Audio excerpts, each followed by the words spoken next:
Welcome to February 3rd, 2025.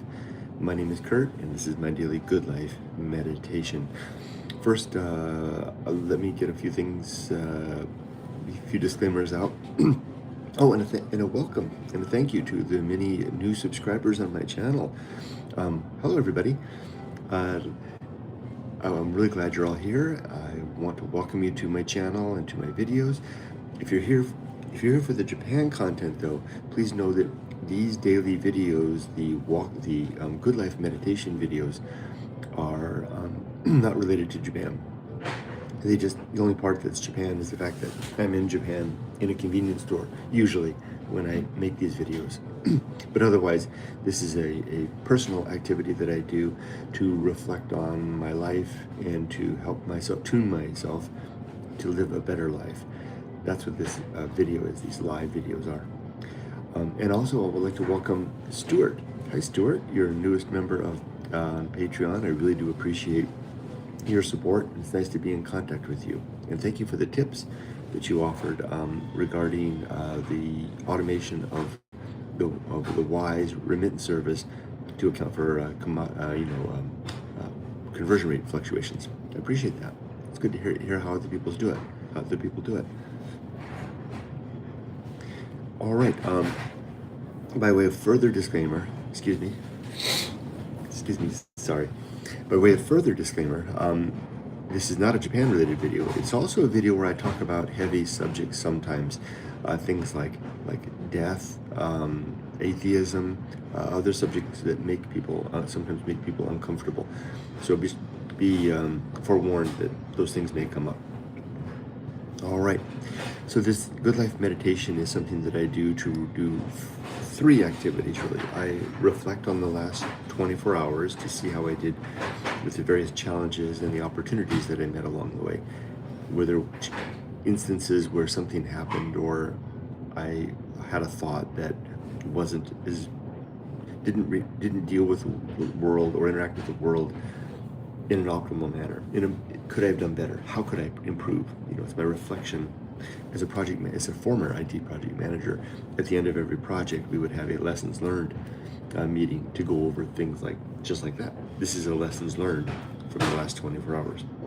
The second thing I'm going to do is I'm going to recite, a little more than that, the 8 objectives of my creed. This is a creed that's outlined in my book, Going Alone, in the chapter titled The Good Life. The creed consists of 8 objectives and 35 principles. The objectives are what I'm striving for in life. The principles are the things that I use to tune myself along the way to help me to be more efficient at achieving those objectives. Oh, and by the way, thank you, my Patreon supporters, YouTube members, and for those of you who watch my videos, thank you for buying me this cup of coffee. I really do appreciate it. I upgraded this morning to the Wanda morning shot. It's 20 yen more than the other stuff. It's a special day. It's a Monday after all. So then the third thing I do is I prepare for the coming day. I outline what I plan to do today, and I prescribe expectations and limits. Again, as a project manager, I am partial to scoping out a project to understand exactly what it entails and making reasonable expectations on myself and my team. In this case, I no longer have a team, it's just me. So it makes it a little easier. So let's begin with yesterday, the last 24 hours. I slept very good last night, although I woke up this morning feeling sick, but I know it's not sick. Japan's done this to me before. It's allergies that have kicked off early, especially early here in Japan, February. My brother-in-law's already had to have medical treatments with his physician which have kicked off. And I know the symptoms, this feeling of suddenly, when you feel like you're suddenly sick, that's what it feels like right now. I know what it is. It's my damn allergies. So I'm not gonna let them fool me. I'm not gonna let it drive me down. So I'm feeling that right now, but I'm gonna power through it. And I'll get appropriate responses as necessary. I'll wear a mask as needed. I'll take medicine I'll see a doctor if needed, and I'll take medicine as the doctor prescribes or recommends. Yesterday was a wow of a day. Yumiko and Yoko and I spent the entire day hard at work on the new house, or the new old house that Yumiko and I bought, and we completed the second floor. There are 3 rooms up on the second floor, and we got them all cleaned up. We cleared them out, and we cleaned them up, and we made them ready to move in. The second floor is move-in ready. Now, that doesn't mean that we got a lot closer to the house being moved in, because a lot of the junk from the first floor just got moved down to the second floor. I mean, the second floor got moved down to the first floor. So the hallway is barely navigable now. So I'm very pleased with what we did yesterday. The one challenge that I had yesterday was that I kept waiting for me to hit a wall, because in the last couple of years, beginning about age 57, I'm 60 now, beginning about age 57, 58, 59 in earnest, I began to feel a kind of a decline in bodily capability. I've always been very vital and strong all my life. And I'm very fit.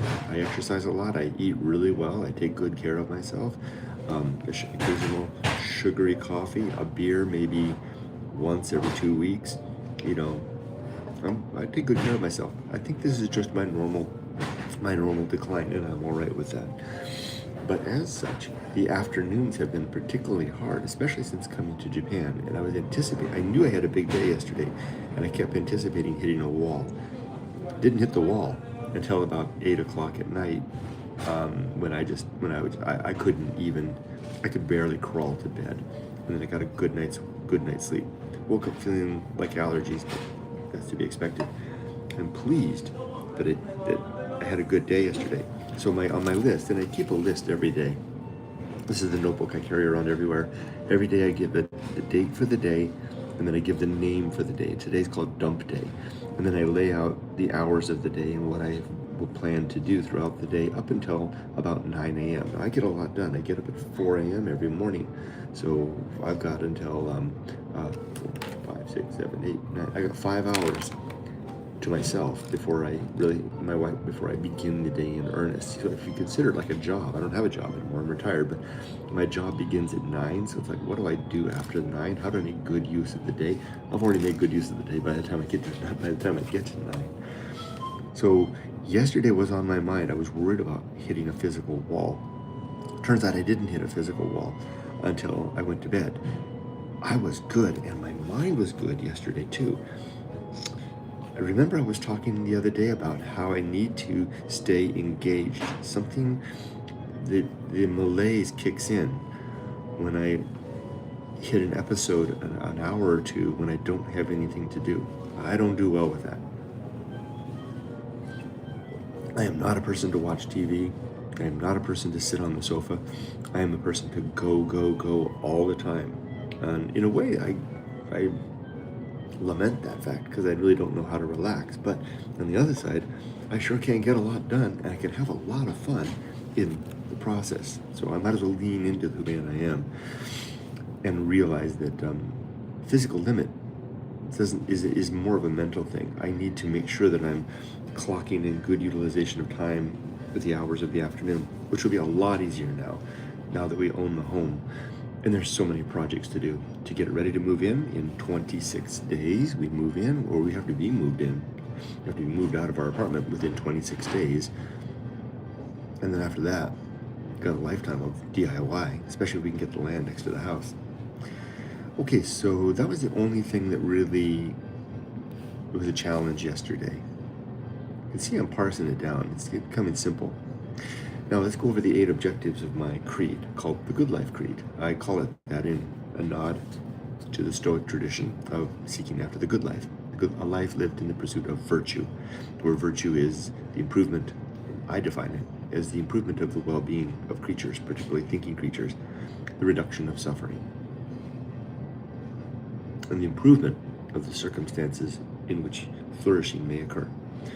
So my 8 objectives are as follows. Number 1, and I'll ask myself if I've achieved this. Number 1 is to be always ready to die. This means I need to make sure that I have my affairs of life in order. I need my relationships sound, and I need my life's work to be, if not complete, at least tidy, right? So let me ask myself, How am I doing with those three things? Are my affairs in order? They indeed are. Financial affairs are all in order. We are retired. Our home is purchased and paid for. Our car is purchased and paid for. Our retirement assets are set aside and operating, and I've got everything set up so that my wife is cared for the rest of her life should I die first, and I'm taken care of if she dies first. So affairs are indeed in order. Are my relationships sound? There's nobody that I have unfinished business with or sour words with that I need to fix. So yeah, my relationships are sound. Is my life's work complete or in a state of good completeness? Now, being 60 at this age, my life's work is mostly in the rearview mirror. I raised my daughter. She's an adult now, can take care of herself, and she's a good human being. So yeah, check. Did good on that one. All my creative works are done. I've written all my books, and mainly I've written my main book, Going Alone, which is done. Doesn't need a single word to edit. Finished. So yeah, my life's work is done. Now, just because my life's work is done doesn't mean that I'm done.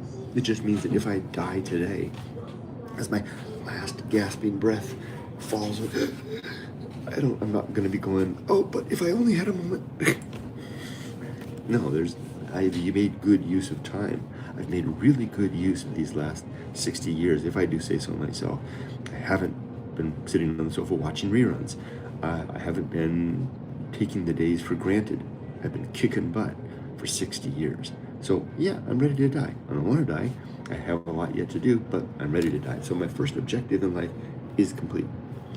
Number two, these are the rest of the objectives aren't things that I can say are done, but they're ways of being, right? So the second one is to make good and effective use of my time, to not let my life slip through my fingers like sand.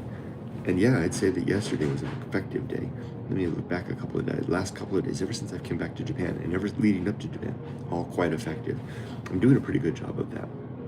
So, but that's my goal, and I need to make sure that I do that today by mapping out the day and having myself ready hour by hour to ask myself how I'm doing. Number three, the third objective of my creed is to develop and maintain good and sound life principles. Now let's touch for a moment on what that means, good and sound. Good means that these are principles and objectives that are good in alignment with the life I want to live. They are virtuous insofar as they yield, if I can apply them, they can yield a better outcome in my life's goals.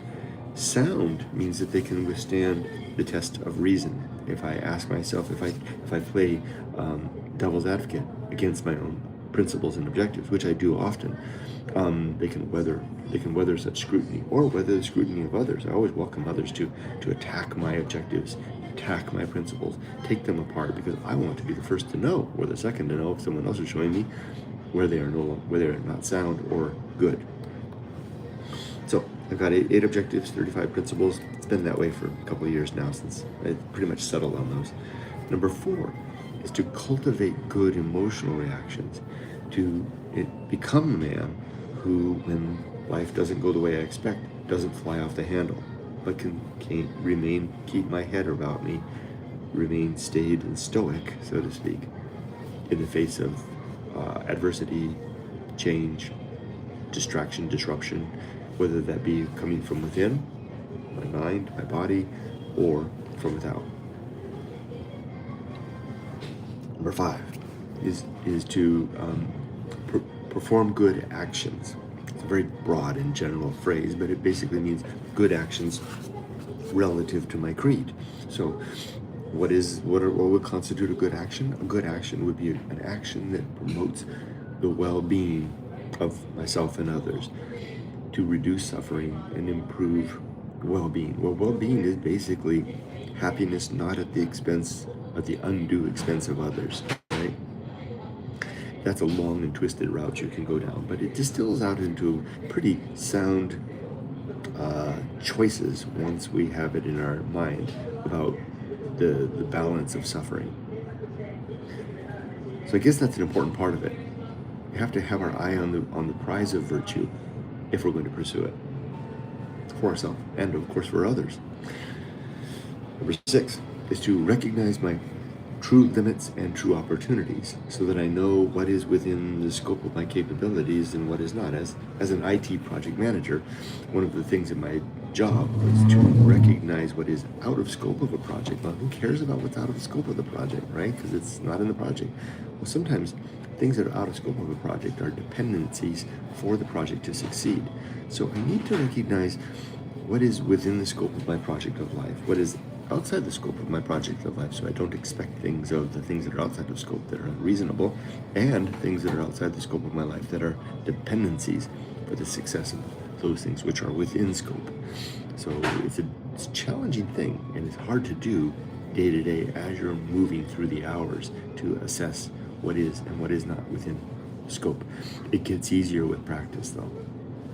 Okay, next, number 7 is to do just one thing at a time, and do that thing slowly, deliberately, and carefully. Much easier said than done. Although I'm doing it actively right now, I'm a very energetic person. It takes effort to rein in my thoughts, my words, my actions, my footsteps, etc. It's one of the reasons I like to walk alone, because no one can keep up, and I don't want to slow down. Number 8, the last of my objectives, is to maintain my balance. It's a large word, meaning both the balance of body and mind, physically and particularly up here when I'm moving through the day, keeping my balance in the face of adversity, change, distraction, etc. Okay, those are my objectives. As for today, I have only one objective for today beyond a nice dog walk, 3 dog walks with my wife, a lovely breakfast with my wife, a lovely lunch with my wife, and a lovely dinner with my wife. That one objective is to go make 2 trips to the dump. Like I said at the start of this, nearly all the junk from the top of the house is down at the bottom of the house. And there's a dump on the other side of the valley here. It's a great dump. It's a big, giant incinerator. And you can bring anything there that it can be burned. And you can bring stuff that can't be burned. And it's free. You can just bring it there and they'll ask you what you got. And it's very well organized. And you drive your car back up against the thing and just unload the burnables into the giant conveyor belt that goes up to the incinerator. It's really good. So all I need to do is make 2 trips, load the chimney. We got the back end of the seats down in the chimney. I can load up all the bags of the burnables in there. 2 trips. That's all I need to do today. Again, setting reasonable limits and expectations on myself so that I can achieve the ends. After all, I'm retired. My days of setting lofty goals and expectations are not necessarily past, but the necessity of such things have passed. I've raised my daughter. I've secured our finances and security. I don't need to strive like I once did. Heaven forbid. I mean, I'm 60. I mean, if there's ever a time to give myself a break, it's this next decade, because, given, if these stats are right, I've got about 6.5 years, 6.5 good years left. Healthy Life Index for Americans, my cohort, indicate that at about 66.5, the first major disease will set in. And for the men in my family, we don't live very long. I've taken very good care of myself, but I don't expect to. If I'm lucky, I've got another 10 good summers. So I don't want to, if I don't need to, push myself any more than I need to in these 10 remaining summers. I would rather enjoy them. So the one thing I'm going to do today is 2 trips to the dump. I think I can do that. And yesterday, my one goal was to clean out the master bedroom. We ought to clean it with Yumiko and Yoko's help. Cleaning the whole damn 2nd floor. It's all done. Okay, that's that for that. Let me go over the comments, and then we'll wrap up. And then I'll sort some photos and then head home to my wife. Okay, Michael Littlejohns. Hi, Michael. It's good to see your name. Hi. April's there. Hi, April. Who made it today? Morning, Kurt. Morning, April. Glad you made it.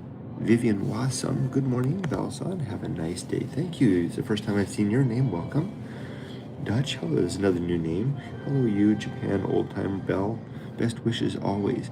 What they always makes me suggest that you've been around for a while. Well, you got the Netscape Navigator logo as your avatar. Interesting.